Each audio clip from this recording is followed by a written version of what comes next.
Breaking news, a hurricane is coming! Wait, is it coming to our school? Does it have my math homework? I'll blow it your head. Not the hair, no.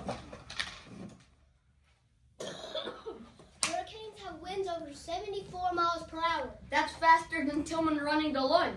Not faster than me running to lunch. I am a Category 5 tornado. Run storm, buddy. Oh, then I am a hurricane. Whoosh. Before the hurricane, alerts. Step 1, listen to weather alerts. Alert, alert, a hurricane is coming. Should we panic? No, prepare. I prepared cookies.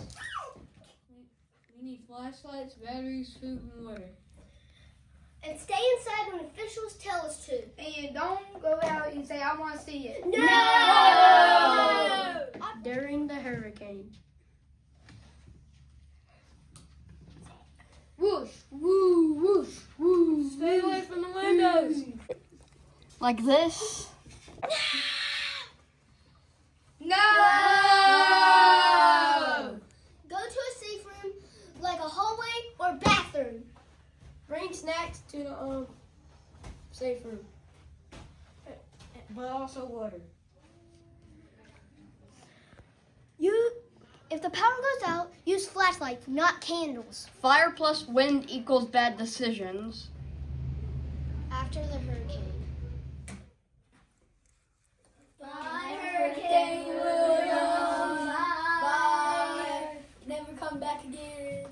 After the storm, be careful. Watch out for flooded roads. Can I swim in it? No. Never walk through flood water or drive. And don't touch down power lines. So no mystery wires. No. Hurricanes are serious. Being prepared is easy. Listen to alerts. Stay safe. And don't become a flying long for the joke.